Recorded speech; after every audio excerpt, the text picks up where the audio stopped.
Muy bien, bienvenidos hermanos. Una alegría verlos aquí. Yo soy Lisa, soy misionera acá en esta iglesia, la Iglesia Evangélica Luterana Chiclayo. Soy de Suecia, en Europa. Esa es la clase 5 del curso que llamamos Mejora tus relaciones. Y hoy día, eso será lo que vamos a hablar. Se va a tratar mucho del matrimonio, la unidad que Dios manda, que Dios quiere ver en el matrimonio, entre esposos, cómo la cuidamos, cómo la administramos, y también algo de la sexualidad, la relación sexual. Ese es el tema de hoy. Pero vamos a orar entonces para empezar.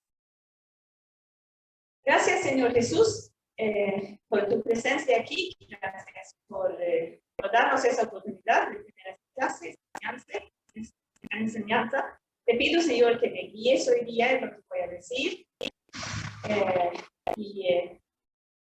Te pido que sea una buena preparación o una buena enseñanza para los matrimonios, para mejorar y prepararse. Los que todavía no están santos. Que todo sea para tu gloria. Santo nombre. Amén. Y lo estoy grabando la clase, como siempre, para subirlo después en YouTube, para los que no han podido venir y quieren ver. Pero si es que ustedes hacen preguntas o dicen algo, quieren compartir algo más personal, yo lo voy a quitar o editar, que no sea yo. Más solo lo que estoy diciendo yo. Entonces, vamos a empezar con una dinámica para que puedan opinar un poquito.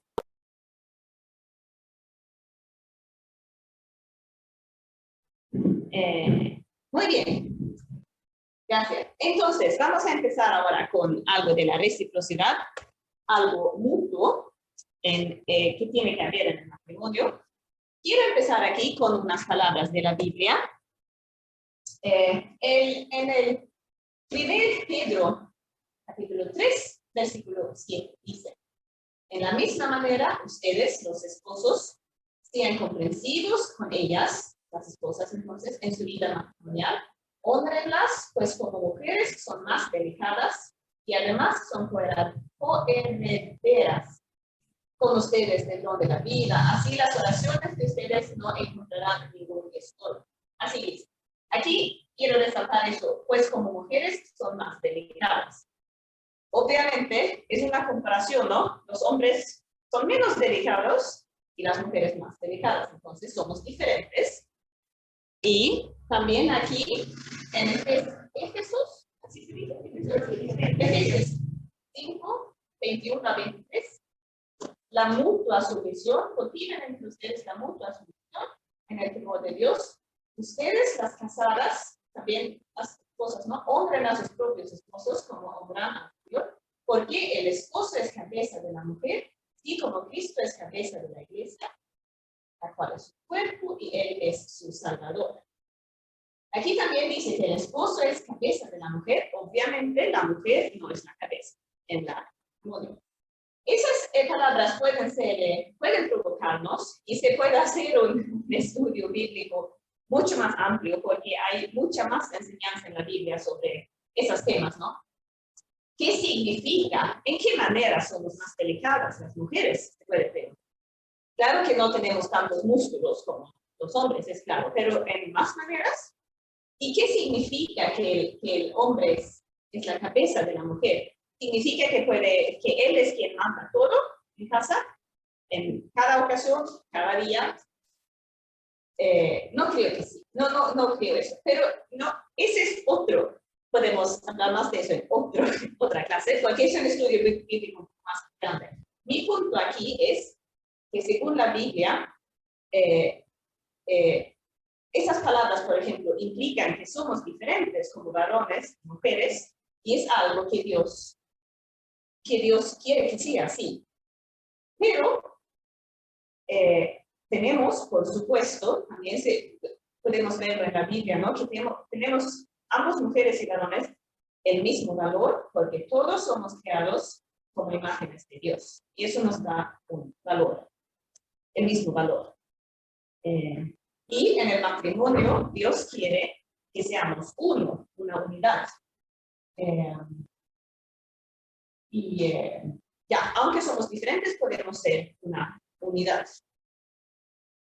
Aquí también es una palabra de la Biblia muy famosa en Mateo 19:5. Dice Jesús que por esta razón el hombre dejará a su padre y a su madre y se unirá a su mujer y los dos serán una sola carne. Es obviamente la voluntad de Dios que seamos una sola carne, que seamos uno. Muchas veces no manifestamos bien esa unidad. ¿Quieres explicarlo? ¿Sí? Sí. En Efesios. Eso. La cosa. En Efesios 5, 23. ¿Ya? Del 21 al 23 también los versículos siguen. ¿Ya? Hasta el 25. Buenas tardes. Hola, buenas tardes. El 25 dice: marido, manda a vuestras mujeres como Cristo ama a la iglesia. Vamos. Ya.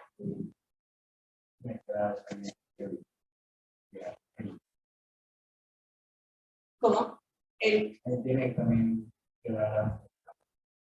Ya, claro. Es un buen. Sí, eso se puede añadir. Exactamente. Eso es lo que sigue aquí, que no he puesto. Es que el esposo debe amar a su esposa como Dios amó.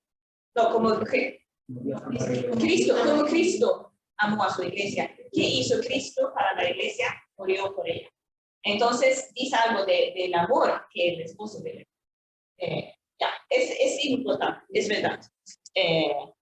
Pero todavía creo que hay eso que el esposo es cabeza de la mujer, debe significar algo, me imagino. Pero si tenemos un esposo con ese tipo de amor, no creo que será muy difícil tenerlo como cabeza.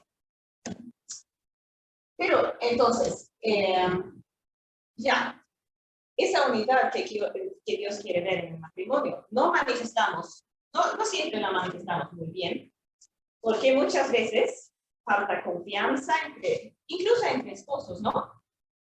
Muchas veces, muchas parejas, cada uno va vigilando como sus derechos, su dinero, su propio dinero y su espacio en la vida. Y eso diría yo que no es la unidad que Dios quiere ver. Porque para que tengamos la unidad, tiene que haber la reciprocidad. La reciprocidad entonces quiere decir que hay algo mutuo entre los esposos. No funciona. No, y si cada uno va vigilando, pensando más en mi dinero, mi derecho, mi espacio, mi vida, mis intereses, lo que sea. Si los dos andan así pensando más en su mismo, sus cosas, sus derechos, no hay ese tipo de lo mutuo. Lo voy a decir más, pero hay egoísmo, ¿no? Sí, hay egoísmo, exacto. Y entonces tiene que haber la reciprocidad. La reciprocidad, quizás no es necesario decirlo aquí, no sé, pero en Suecia, de donde vengo yo, sería muy necesario decirlo. Porque a veces en Suecia pensamos que no hay la diferencia entre mujeres y hombres, que somos totalmente iguales a veces. Es estas ideas muy feministas, ¿lo conocen? Yo no creo en eso, yo diría que la reciprocidad no necesariamente significa igualdad, que somos iguales. En ese sentido, por ejemplo, que tenemos exactamente las mismas tareas, una justicia exacta en el matrimonio. Por ejemplo, Que hoy día cocino yo, entonces mañana te toca a ti. O que yo hice las compras ayer, entonces hoy día tú tienes que hacer las compras. Hay parejas que buscan ese tipo de justicia minuciosa. No tiene que ser así, pero tiene que haber una reciprocidad, una ayuda mutua, aunque sea quizás en diferentes tareas que los esposos hacen diferentes cosas. Pero tiene que ser ayuda mutuamente. Por ejemplo, muchas veces es así que la responsabilidad principal de la casa, de cocinar, limpiar, los niños, etcétera, corresponde a la mujer, ¿no? Es común que sea así. Y la responsabilidad principal de proveer, de trabajar fuera de la casa y ganar dinero, corresponde al hombre, al esposo. Es común, aunque quizás está cambiando con los tiempos también, pero creo que todavía puedo decir que es común, ¿no? Y yo digo que eso no está mal, siempre y cuando los dos se sienten bien en eso. Si los dos están de acuerdo de ese tipo de tareas, ¿no? Que están de acuerdo que así compartimos nuestras tareas necesarias.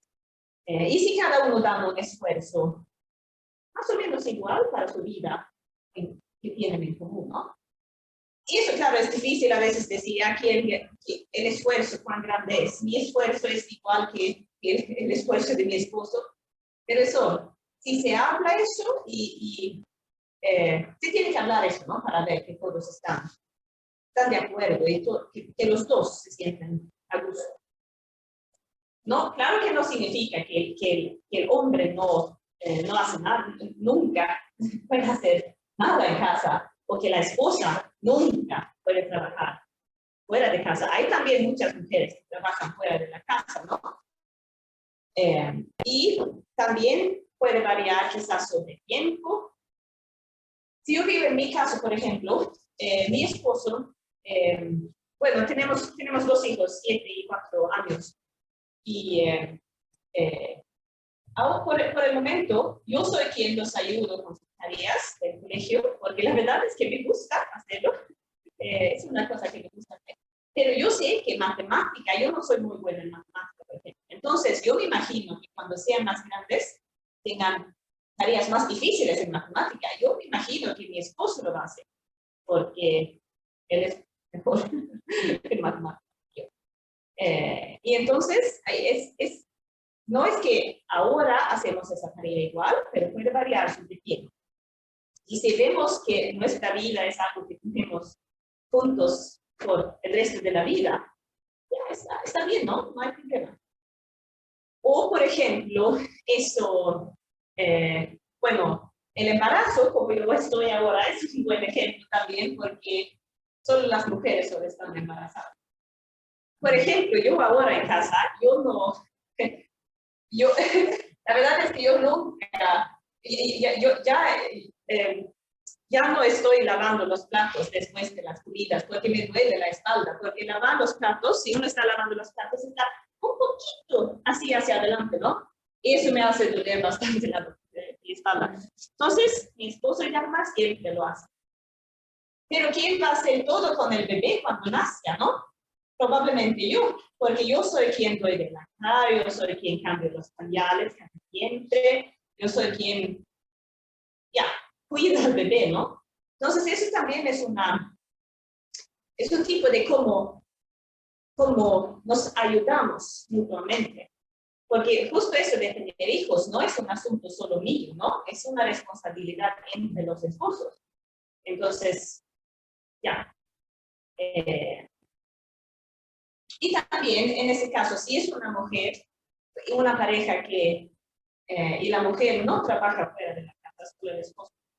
Si quizás el esposo está delicado por un tiempo, falta el dinero, quizás ahí puede salir la mujer y trabajar algo fuera de la casa para ayudar. Quizás siempre lo hace también, yo no tengo problema con eso. Pero si no, al menos en ese tiempo, si el esposo está delicado, pueden ayudarse así. Esa es la reciprocidad que cada pareja necesita para funcionar bien y para poder manifestar la unidad que quiere Dios. No hay un modelo exacto, no hay un modelo único que encaja con cada pareja. Como digo, unas parejas cristianas no quieren que la esposa trabaje fuera de la casa. Y si los dos están de acuerdo, está bien. Otras parejas cristianas sí. Para ellos está bien que los dos trabajan fuera de la casa. Ya, está bien, digo yo. Pero para manifestar esa unidad que Dios manda para el matrimonio, tiene que haber ese tipo de reciprocidad, un equilibrio, una ayuda mutua, que los dos dan un esfuerzo para la vida y que vean y entiendan que ahora tenemos la vida. Ahora la vida no es solo mía. La vida que tengo es con mi esposo y lo manejamos juntos. No somos un equipo. Un equipo es buena palabra aquí, pienso yo. Tenemos que ver que somos un equipo. No todos en un equipo. Por ejemplo, un equipo de fútbol, aunque ahí no son dos, sino son, ¿cuántos son? 11, creo. Ya. No todos tienen la misma tarea, pero se ayudan en el equipo, hacen algo juntos. Y es igual en el matrimonio, ¿no? No los dos tenemos que hacer las mismas cosas, pero nos ayudamos mutuamente. Ya. Algo que puede ser un problema para manifestar esa unidad también es la cultura machista. Ambos, tanto peruanos como extranjeros, me han dicho que la cultura peruana, que Perú es una cultura machista. No sé si están de acuerdo o sí. ¿Sí? Ojalá también quizás está cambiando un poco con el tiempo, ¿no? Pero así me han dicho. Y eso, claro, es un problema, creo, para la reciprocidad. Aquí quiero dar un ejemplo. Recién, hace unas semanas tuvimos el Día de la Mamá, ¿no? Y se celebra mucho aquí el Día de la Mamá. Veo que es así en toda Sudamérica. En mi país no se celebra tanto el Día de la Mamá. Sí se celebra un poco, pero no tanto. Quizás es bueno también celebrar ese día. Pero lo interesante era que mis hijos tuvieron una actuación en el colegio. Es un colegio cristiano aquí por las Musas, esa iglesia Alianza. Tuvieron una actuación y todos los alumnos participaron y hicieron unas canciones, unas dramas. El pastor y la directora que dieron sus discursos. Así, ¿no? ¿Saben cómo es? Todo se trataba de mamá. Todo era de la mamá que hace todo. Ni mencionaron el papá ninguna vez, excepto una vez. Y era después de una drama. ¿Cómo? Ay, no existe el padre. No, parecía que no existe el padre, la verdad. Y la única vez que mencionaron el papá era justo después de una drama. Unos alumnos unos adolescentes habían hecho una drama que se trataba justo de cómo la mamá hace todo. Ella cocina, ella limpia la casa, cuida a los niños, ora con sus niños, les enseña la Biblia, los lleva al colegio, los recoge en el colegio, etc. La mamá hace todo. Ya. Y después, creo que era el pastor, llegó para comentar y para introducir lo que iba a pasar.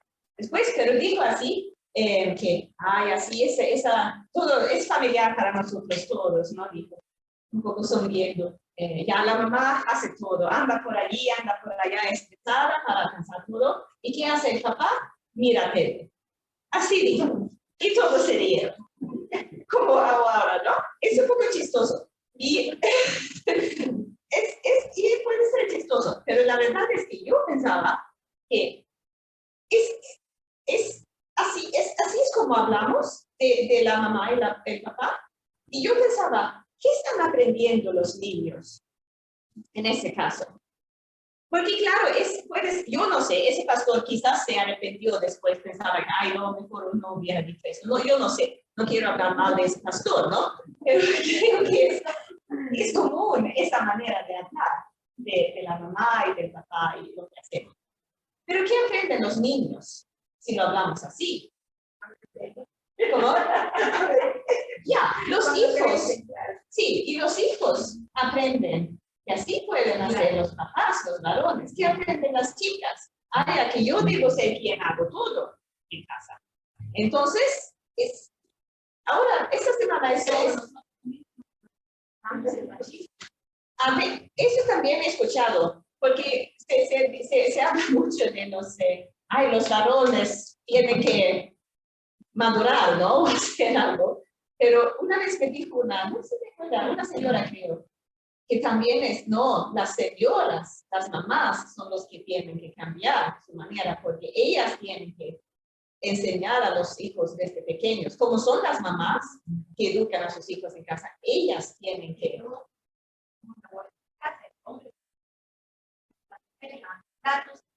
los hombres calle, ya así, no, todos en casa que cada uno, o sea, cosas que se hombres, así, que uno mismo, o sea, que va pasando de generación esa cultura, pseudocultura, ¿no?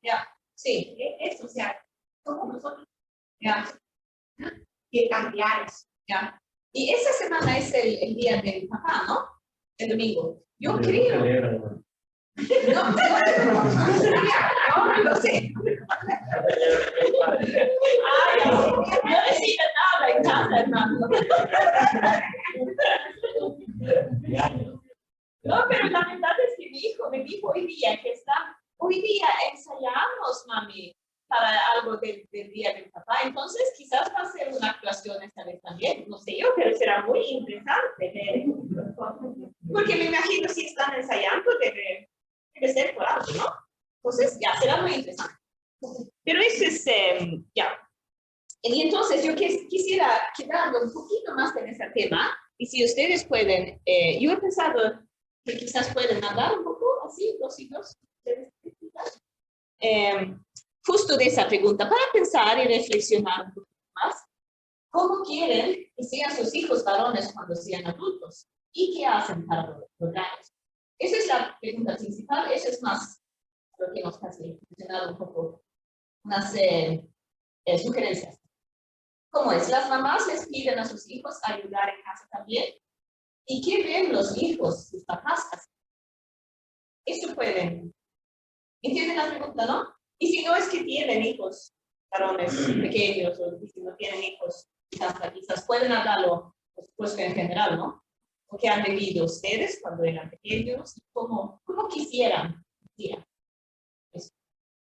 bien? Entonces, así pueden comenzar unos minutitos y después compartimos.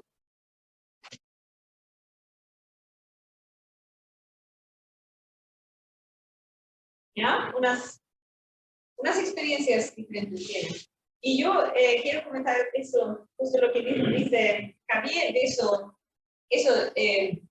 poder ver, por ejemplo, para el hombre, sí, que el hombre pueda ver qué se necesita hacer sin que le piden todo el tiempo. Eso creo que se aprende a través de ver su papá o otro varón haciendo las cosas. En su caso, ¿no? Es muy bueno porque ha estado usted, Mercy, como esposo, como papá en casa, y ha dado el ejemplo a sus hijos, también a las hijas, cómo se puede hacer.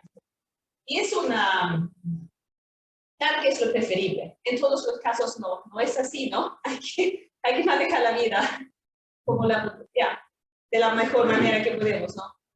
Pero si está el esposo, porque yo creo que eso es lo que tiene el impacto más grande a nuestros hijos, lo que ven, los modelos, los ejemplos que tienen. Porque claro, como mamás podemos enseñarlos, guiarlos, pero no es igual que ver a un papá o otro. ya, quizás hay otros varones, un tío, algo que puede dar un ejemplo también. Pero como sé que acá y ya, en todo el mundo creo, hay muchas mamás que no tienen allí a su esposo, no está el papá, tanto por un montón de razones. Mi hijo no tiene que hacer lo que puede, pero lo mejor es para los hijos ver eso. Ok, muy bien. Eso ha sido algo de la reciprocidad, la ayuda mutua en casa. Ahora vamos a ir a límites. Aquí, otra vez, quiero empezar con esa palabra de la Biblia. Dice Jesús que el hombre dejará a su padre y a su madre y se unirá a su mujer y los dos serán una sola carne. Porque lo que yo entiendo en esa palabra de la Biblia es que la unidad en el matrimonio es algo especial, es algo distinto, es algo diferente que la unidad que tenemos con nuestra familia de origen, que tenemos con nuestros padres y hermanos.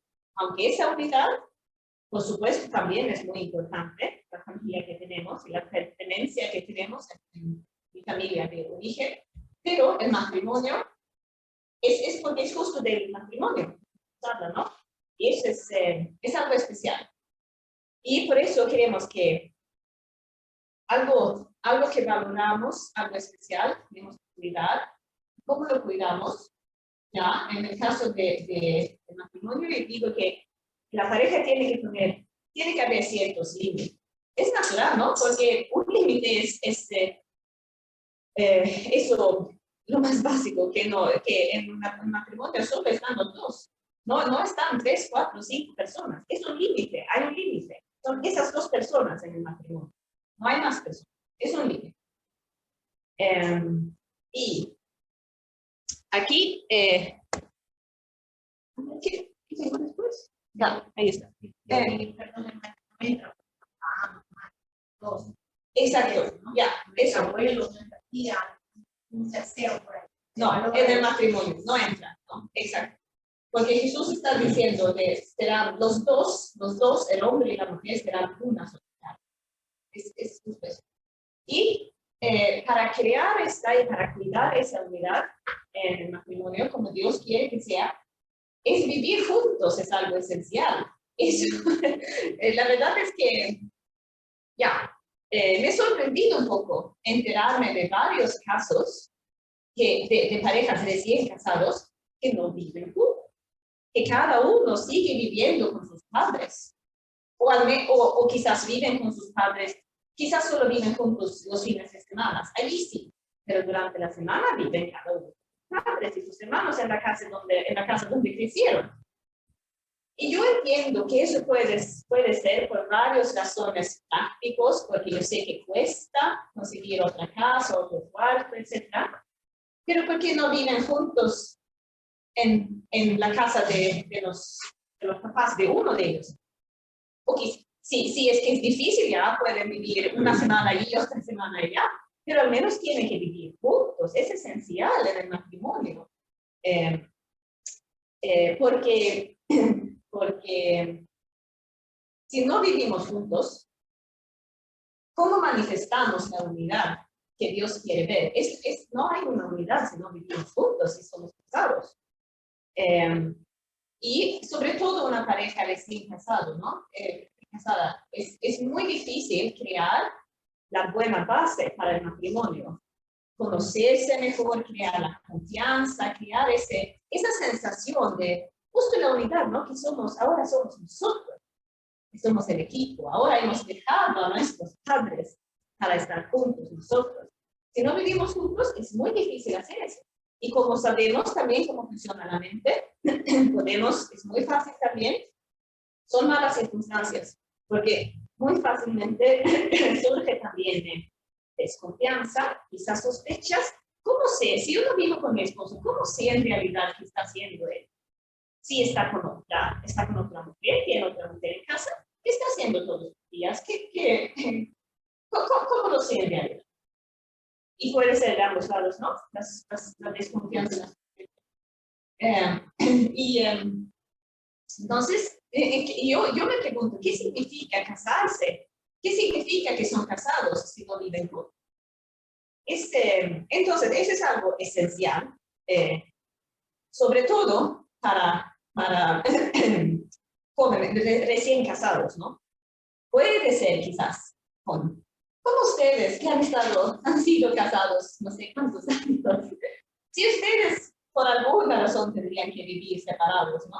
Quizás podría funcionar un tiempo, si es un tiempo limitado. Pero porque ustedes ya se conocen, ya hay mucha confianza. Pero recién casados es que no tienen que vivir. Es esencial si uno quiere cuidar el matrimonio. Otro escenario es, por supuesto, que si viven juntos, la pareja, cónyuges, pero viven en la misma casa que los padres o otros hermanos. Eso también es común. Y allí es preferible si pueden vivir en diferentes pisos quizás o diferentes espacios porque eso da la impresión concreta que se han separado de los padres. Entonces eso es preferible. Pero aún así puede haber una conexión, ahora no una conexión demasiado fuerte, quizás una conexión más relacional, digamos, más emocional entre padres y uno de los cónyuges, por ejemplo. También puede haber, no importa la distancia física en realidad. Yo lo podría tener con mis padres que viven en Suecia, al otro lado del mundo. Ahora hablo más de una conexión relacional, emocional. Por ejemplo, bueno, eso se trata de cortar, se suele decir así, ¿no? Cortar el cordón umbilical. Sí.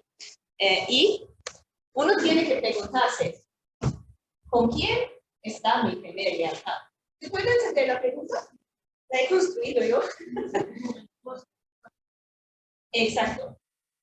Si uno está casado, el primer lealtad, según lo que manda Dios, para cuidar la unidad, es con el esposo y no con los padres o los hermanos de la familia de origen. Aunque, por supuesto, esas relaciones también son muy importantes y algo que tenemos que cuidar, ¿no? Pero no es el matrimonio. Y en eso se trata también, por supuesto, de que los padres tienen que también soltar a sus hijos. Tienen que respetar esa nueva unidad. ¿Qué dijiste? Convivencia, sí. Un nuevo hogar, ¿no? Sí, un nuevo hogar. Tienen que respetar eso, no meterse en cosas donde no se deben meter. ¿Ya? Yo también diría que es mucho mejor si la pareja puede tener su propia casa, pero como no es, yo sé que en esta cultura y en culturas culturas colectivas como Perú es una cultura colectiva, no siempre es así, ¿no? Y también por el asunto, por el dinero, ¿no? Porque cuesta más. Pero claro, si es una pena de verdad si es que sale así. Pero yo digo que es preferible vivir en su propia casa, pero si no se puede, yo creo que también podría funcionar. Pero depende que la pareja y también los padres entienden eso, que ahora el matrimonio, la pareja tiene su unidad y los padres no deben meterse demasiado y quizás tienen que poner ciertos límites, ¿no? Quizás más concretas de si comen juntos siempre o quizás solo unos ciertos días, de qué se habla qué temas se puede hablar con sus padres y qué temas no se debe hablar, quizás. Creo que puede funcionar, pero es una pena escuchar que la experiencia es que no funciona. Pero como digo, yo estoy totalmente de acuerdo, eso es lo mejor. Pero si no, a veces no, si la cultura no funciona así o si no se puede hacer, hay que también pensar en cómo podemos, si vivimos como pareja con los padres o los suegros, cómo podemos practicar eso, dejar a los padres, ¿no? Aunque vivimos juntos con él. También requiere mucho de los padres, porque tienen que respetar la unidad, no deben meterse en cosas demasiado, si no es que la pareja busca consejos o ayuda. Y quizás sí, con mucho respeto, pero si no, tiene que respetar que ellos son ahora los que manejan su vida, ¿no? Y quizás la pareja también tiene que pensar un poco en eso. ¿Qué temas converso con mis padres? Y quizás no todos los temas son buenos. Eso vamos a ver más después también. Pero eso es muy práctico, ¿no? Pero hablando de eso, la conexión más relacional, más emocional quizás, que pueda haber con los padres. Un ejemplo de mi vida es, porque yo como quizás todos los adultos, ¿no? Pero muchos adolescentes, ¿no? Yo siempre, cuando era adolescente, yo siempre acudía a mis padres por ayuda. Yo hablé con mi mamá sobre mis preocupaciones, mis problemas con mis amigas, etc. Yo le pedí ayuda a mi papá mucho en cosas prácticas. Es normal, ¿no?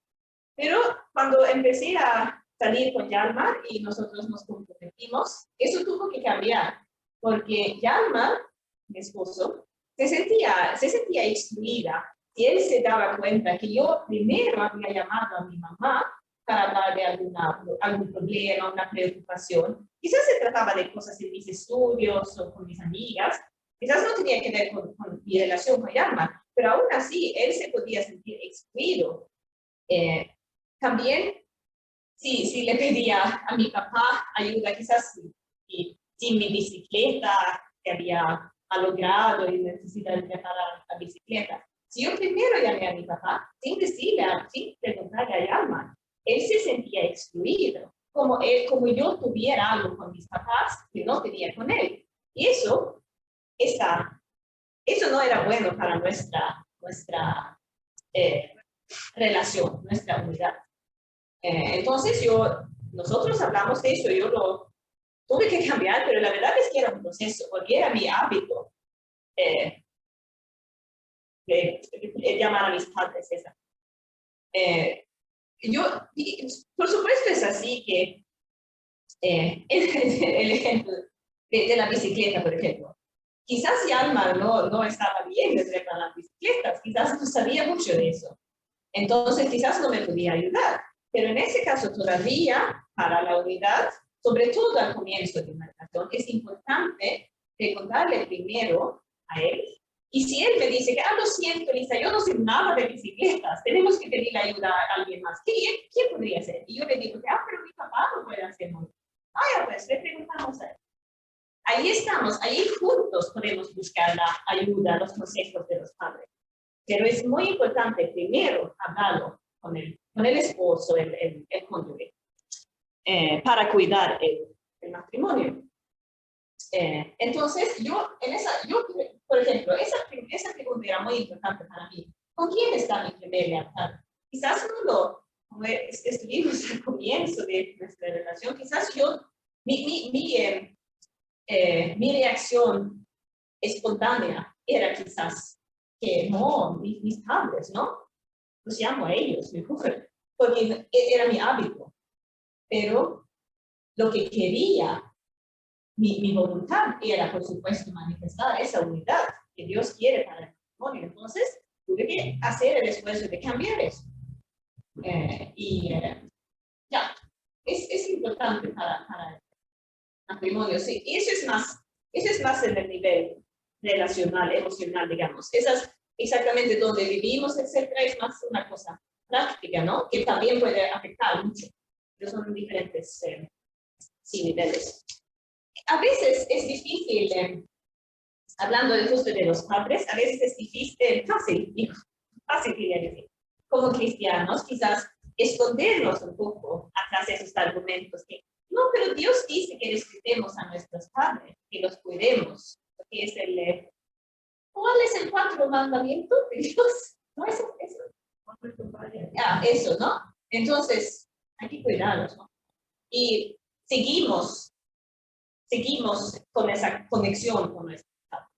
Pero yo digo, la verdad es que esa es una mala excusa, porque es muy fácil, quizás no muy fácil, pero es muy posible honrar a nuestros padres al mismo tiempo que cuidamos bien la unidad del matrimonio.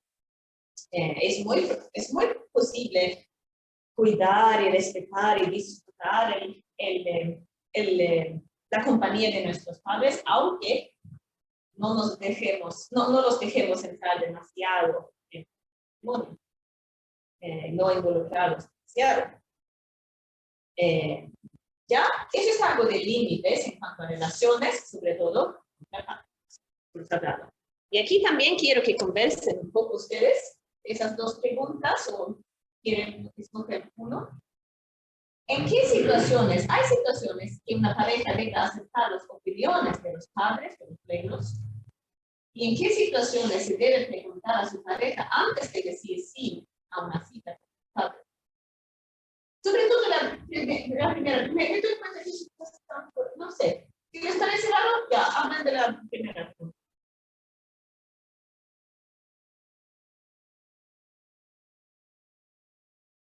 Ya, creo que seguimos, porque nos queda todavía un poquito aquí. Ya, límites, hemos hablado de límites para el matrimonio, sobre todo en cuanto a padres. Pero yo quiero también decir algo en cuanto a los hijos, si la pareja tiene hijos en casa, porque sobre todo si la relación entre los cónyuges no está bien, es muy común que involucren demasiado a sus hijos en la relación, que los cónyuges se hacen más amigos con sus hijos que con su cónyuge. Por ejemplo, una mamá que acude a su hija, quizás una adolescente, por el apoyo emocional que no recibe de su cónyuge, y le deja saber muchas cosas de cómo es la relación entre los cónyuges. Y eso es involucrar demasiado a los hijos en el matrimonio, porque también en cuanto a los hijos, el matrimonio es la unidad muy especial que Dios quiere. Claro que los hijos son parte de la familia, pero no son parte del matrimonio. Otra cosa. O, por ejemplo, una mamá que deja saber primero a sus hijos que está embarazada y que van a tener otro hermanito, antes de decírselo a su esposo. Yo sé, quizás, no sé, quizás pasa, pero yo diría que es un poco raro, porque tener otro bebé es un asunto entre los cónyuges, no entre la mamá y los hijos. Entonces, eso también es así, ya, ok, hay que pensar dónde están los límites entre la pareja, el matrimonio y los hijos.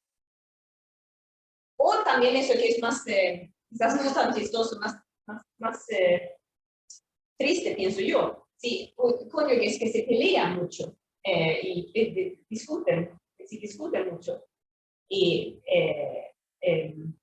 allí es común también que usan a sus hijos como mensajeros y les mandan, sí, te ríes, pero yo pienso que es un poco triste. Por ejemplo, eso, dile a tu papá que nunca más lo quiero ver en casa. O dile a tu mamá que no vuelva acá hasta que se disculpa conmigo. Entonces no conversan entre sí, sino usan los hijos como mensajeros. Yo diría que es muy, ¿cómo se llama? Trágico, porque involucran demasiado a los hijos en el matrimonio. Es demasiada responsabilidad para los hijos, no respeta la unidad del matrimonio, y los hijos siempre están arrastrando. Ya, sí. Y siempre, los hijos siempre entienden mucho más de lo que vemos. ¿Cómo? Ya, sí, eso es. Entonces, eso también, no tengo tanto más que decir de ese tema, pero también es algo que la pareja tiene que pensar. ¿Dónde tenemos nuestros límites en cuanto a los hijos? Porque el matrimonio no es igual a la familia. En la unidad de la familia también es muy importante, muy buena. Eso va a hablar mi esposo en la próxima clase, para enseñar de padres y hijos. Pero el matrimonio es algo especial. Ya, ok, vamos a límites en cuanto a violencia. Eso solamente, yo no soy experta en ese tema. Yo sé que hay otras personas que han estudiado más, quizás, aprendido más de cómo manejamos violencia o qué hacemos. Pero quiero decir algo, porque es un tema importante. Aquí quiero empezar con la palabra en la Biblia, en 1 Corintios 6, 19. Ahí dice, el cuerpo de ustedes es templo del Espíritu Santo. Cabe mencionar que el contexto para este versículo es el moral sexual. No se trata de violencia, Biblia, en ese contexto.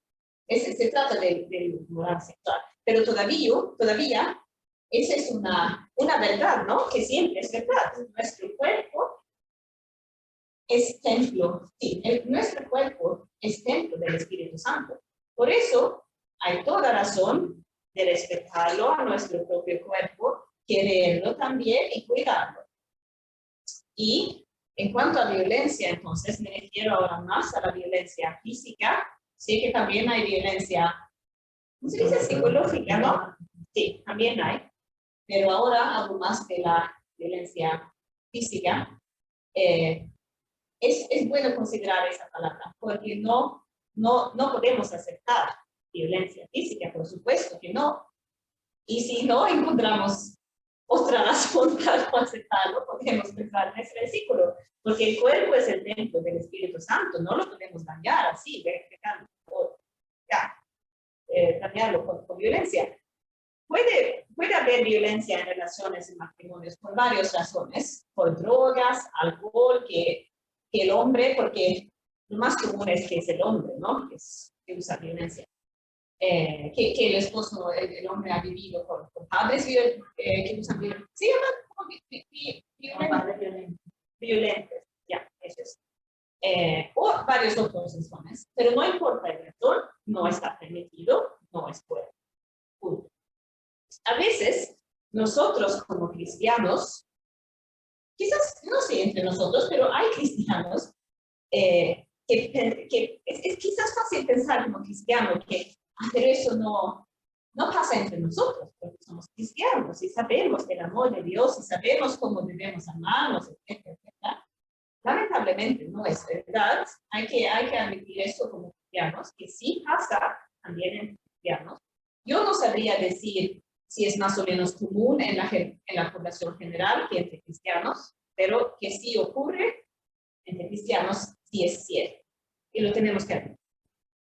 Y lo que complica más a veces entre cristianos es porque en la mayoría de los casos son las esposas que sean golpeados,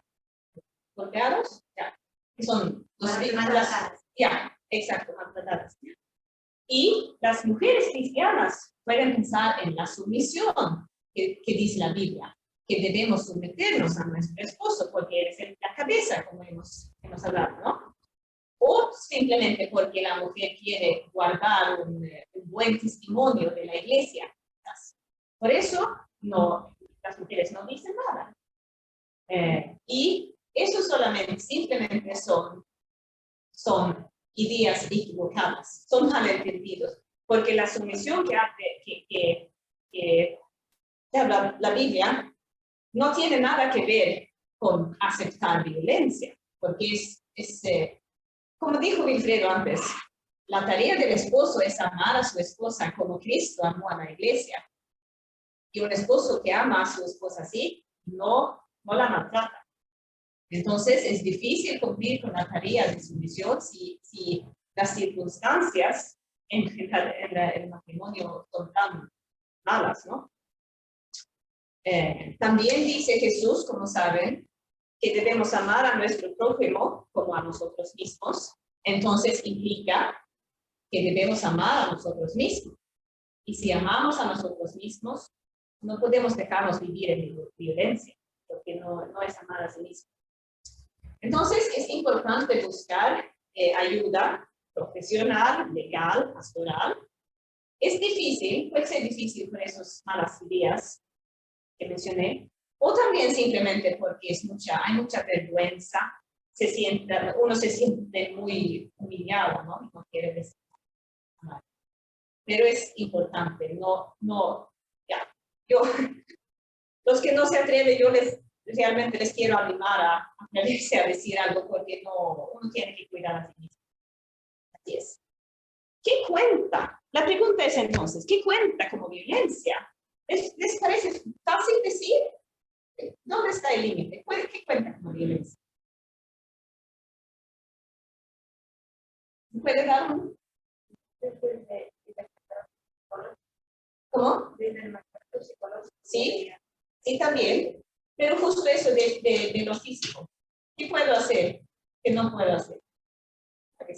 Si empujo a una persona, ya, eso es un punto importante. También eso, un empujo, ¿no? Si yo empujo a otra persona, no es o una bofetada, ¿cómo se llama? Claro que eso no son los peores tipos de violencia, porque quizás uno no se lastima tanto, quizás, pero todavía, como dice Margot, eso, si uno una vez ha cruzado ese límite, ¿cómo sabemos dónde está el límite? ¿Hasta cuándo va a seguir? Entonces, si pasa, uno tiene que tener cuidado. No pueden hacer como que mando a la pareja. ¿Ya? Bueno, ¿Ya? Como juego. ¿Ya? Ya hay violencia. Ya, pero claro, sí es un juego, pero allí el límite puede ser muy chiquito, ¿no? Porque uno tiene que estar bien atento a que los dos siguen viéndolo como un juego, ¿no? No sé, ya. Entonces, ya, ya, ya. Y si hablamos eso justo donde está el, porque yo pienso, es un poco, porque a veces es muy difícil decir que violencia no está permitido, ¿no? Pero ¿qué es violencia? Ahora, ya, también si hablamos en cuanto a niños, porque tampoco es permitido golpear a nuestros hijos, ¿no? Y entonces, ¿dónde está el límite? ¿Qué puedo hacer? Así con mis hijos, darles una bofetada. No. Eso digo yo también que no. Pero lo que a veces es, aquí creo yo que un punto importante es el control, porque lo que pasa, primero voy a decir que el deseo de padres o la idea de querer golpear a sus hijos, eso también tenemos que admitir que es entendible, porque todos nosotros que somos padres sabemos que hijos pueden fastidiar y provocar demasiado. Y entonces, que viene la idea, quisiera darle una, no sé, palabra, bofetada, como se llama, eso. Es entendible. La diferencia, lo importante es si lo hago o no. Es claro que tampoco la idea de hacerlo no es bueno, no es algo de Dios, es parte del pecado, ¿no? Pero así somos pecadores, entonces puede ser que pasa. Pero si lo hago, no es lo que importa. Es lo, ya. Y a veces, yo puedo admitir también que a veces con mis hijos, yo les tomo un poco fuerte en el brazo, así, a veces con los dos, así, porque los niños también necesitan que les corregimos, ¿no?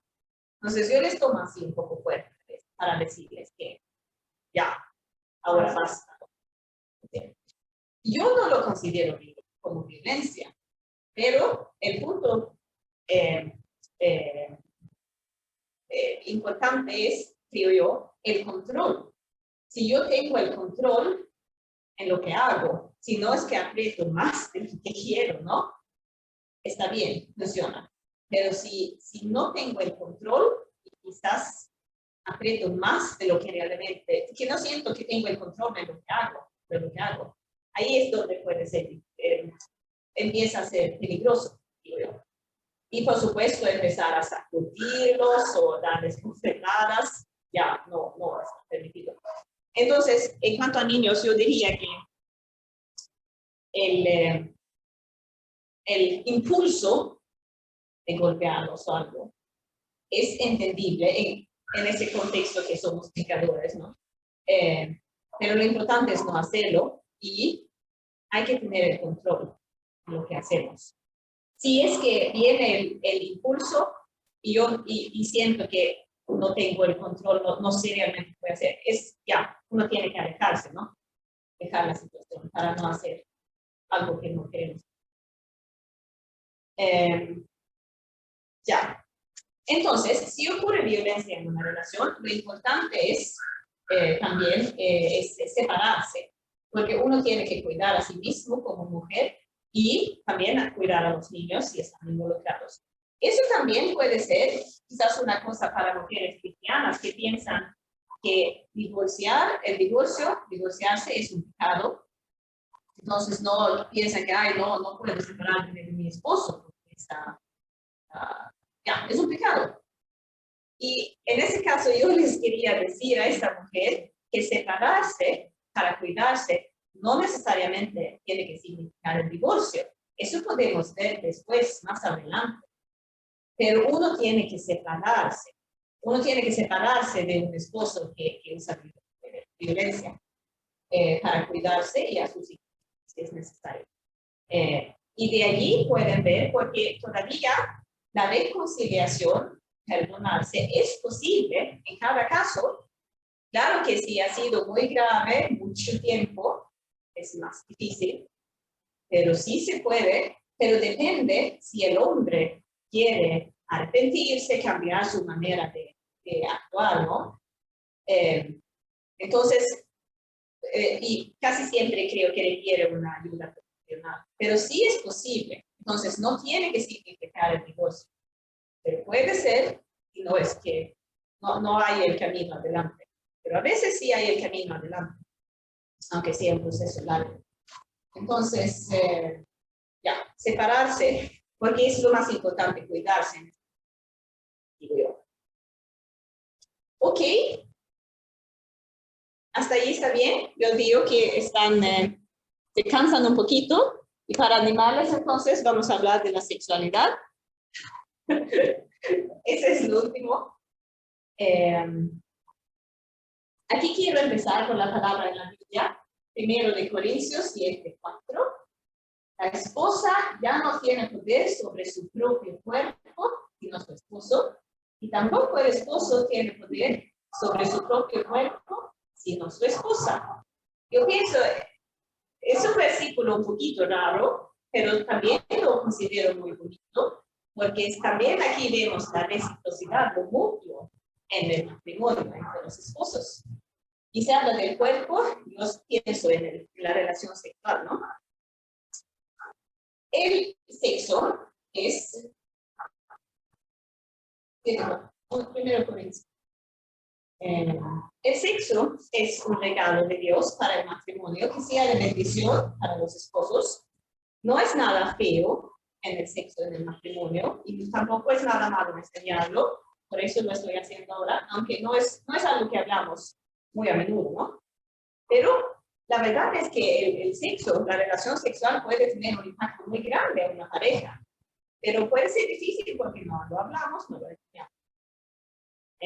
Pero como es algo que una pareja practica, si no funciona, puede afectar el bienestar, ¿no? Yo digo que esa pregunta que tuvimos al comienzo, dijo un esposo, si la esposa tiene derecho de decir no si no quiere tener sexo. Yo digo que sí, sí, por supuesto que sí, porque tampoco en un matrimonio podemos obligar a alguien a tener sexo si no es que quiere. Como con cualquier otra persona, no podemos obligar a otras personas a tener sexo, tampoco con nuestra esposa. Y por supuesto, el esposo tiene el mismo derecho. Aquí, igual que en el caso de violencia, la sumisión que debemos practicar como esposas no tiene nada que ver, porque también se trata de sobre todo por eso, porque el sexo es algo que damos, es un regalo que damos a nuestro cónyuge, no es algo que el esposo o la esposa puede quitar o tomar por, ¿cómo se dice? No es una, ¿sí? La posición, no. Si no es un regalo y si no quiero, entonces mi esposo no me puede obligar que le dé ese regalo, porque así no funciona regalos, ¿no? Sí. Entonces, por supuesto se puede decir no. Y yo creo, en la mayoría de los casos, aunque por supuesto no siempre, pero en la mayoría de los casos son las mujeres que dicen no más a menudo que los hombres. ¿Y por qué es así? Yo creo que los hombres quieren, en general, los hombres más a menudo quieren tener sexo que las mujeres, porque el sexo se puede decir que es más fácil para hombres. Porque los hombres, si no es que tienen ciertos problemas, los hombres pueden tener su orgasmo sin tanto problema, en realidad. Para mujeres es más difícil llegar a tener ese placer en el sexo. También puede ser por el ciclo, tenemos nuestro ciclo menstrual, ¿no? Que afecta quizás el deseo, las ganas de tener sexo. Pero también porque el orgasmo es más difícil para mujeres. Y sin el orgasmo, mujeres quizás pueden pensar que es un poco aburrido y no quieren tener sexo. Hay muchas ideas de cómo debe ser el sexo, cómo se hace la relación, cómo se practica, cómo se hace. Seguramente han visto alguna vez, ¿no? Películas que muestran el acto sexual. Yo las he visto y cada vez que los veo. Pero cada vez me sorprende porque parece que los dos tienen su orgasmo y su placer máximo, digamos, en el acto más común, es decir, la penetración en el acto sexual. Y los dos están así con ya están fantástico, ¿no? Así se parece, así se ve en las películas. Pero en la vida real no funciona así, porque la cosa es que para mujeres, en general, es muy difícil tener el orgasmo durante la penetración. Y por eso, como dije, por eso quizás pueden pensar que es un poco aburrido si no se sabe cómo puede la mujer tener el orgasmo. O quizás se puede pensar que ya, pero el sexo no es para el placer de la mujer. ¿Es solamente para el hombre o es solamente para tus hijos o algo? Pero yo diría que, ¿por qué no? Porque es mucho mejor, como todo el matrimonio, es mucho mejor si es algo mutuo. También, para el hombre, el acto sexual es más agradable para el hombre si la mujer disfruta de lo que están haciendo. Entonces, ¿cómo puede tener la mujer orgasmo? No se intimiden, por favor, pero les voy a mostrar esa imagen. Esa es la vagina. Aquí está la vagina, donde hace la penetración, ¿no? Aquí más atrás está el ano, no se ve en esta imagen. Esa es la vagina, aquí es donde urinamos, está una estrella. Lo que está aquí arriba es el clítoris. Quizás lo saben, no tienen que preguntar. Yo les voy a explicar. Ya. Aquí está el clítoris. Y el clítoris es el punto más sensible de la mujer. Es por la estimulación de clítoris que mujeres pueden tener orgasmo. En general, por supuesto, hay mujeres que pueden tener el orgasmo durante la penetración, pero en general no funciona así, porque una penetración no estimula el clítoris. Y si falta ese conocimiento en un matrimonio, es muy probable que sea un poco aburrido para la mujer tener la relación sexual. Y entonces, eso quizás es algo que una pareja tiene que practicar, como todo, que es nuevo para nosotros, y no estamos acostumbrados, ¿no? Para que funcione, la mujer tiene que estar relajada, ¿no? Y sentirse segura. Entonces, es algo que no es que viene así, ¿no? Sin práctica.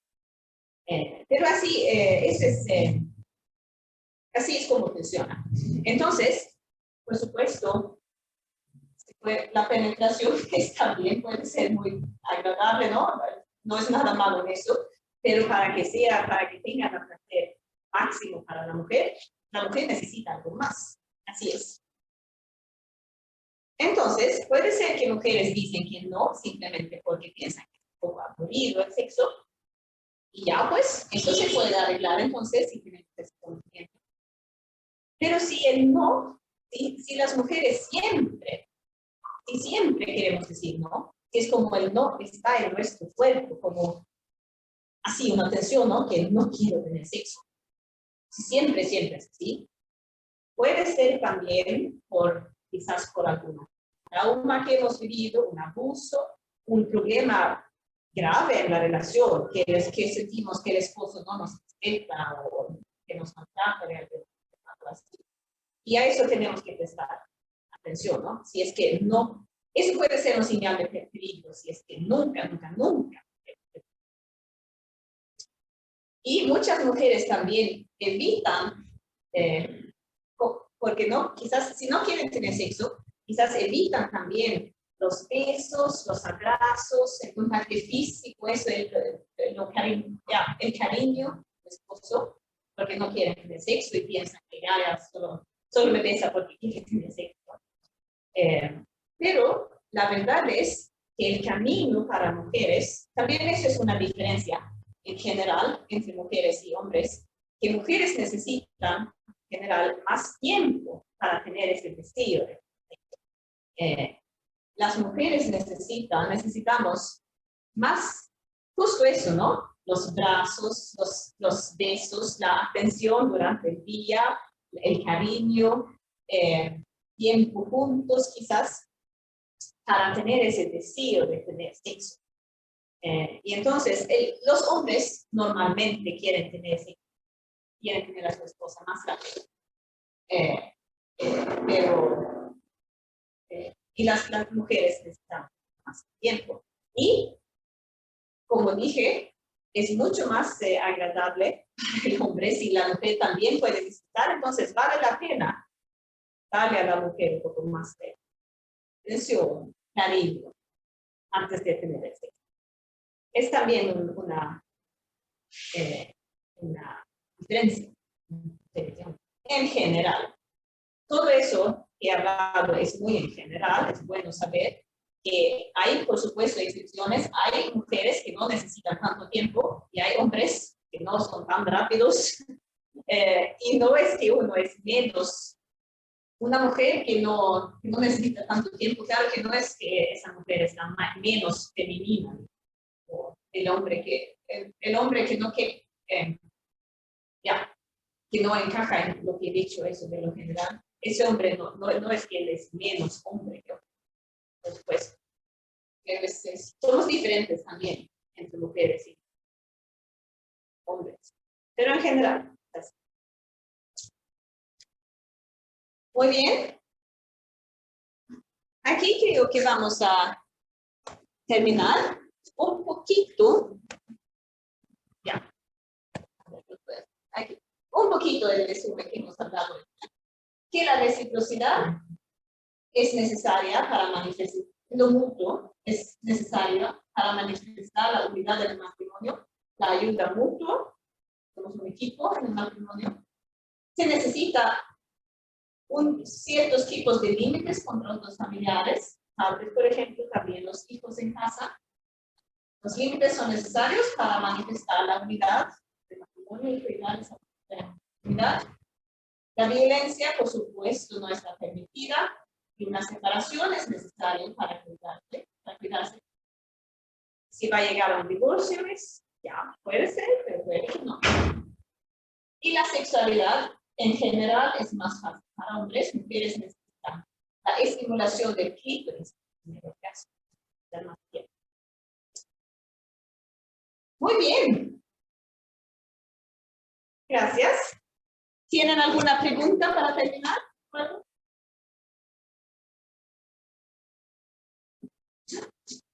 Entonces, vamos a orar, creo, para terminar y después tengo un poco de unas galletas. Un poco. Ok, muy bien. Gracias, Señor Jesús, por tu presencia aquí durante esta clase. Gracias por lo que hemos podido hablar y compartir con nosotros, entre nosotros. Te pido que tú dejes en nuestra mente lo que es más necesario, lo que es más importante en la vida de cada uno de nosotros. Ayúdanos, Señor, a cuidarnos bien el uno al otro, en los matrimonios, en familias, entre hermanos. Gracias por tu presencia en la vida de cada uno de nosotros. Gracias por tu amas, que tú nos has dado la salvación, que tú nos quieres cuidar y guiar cada día. Que todo sea para tu gloria. En tu santo. Amén.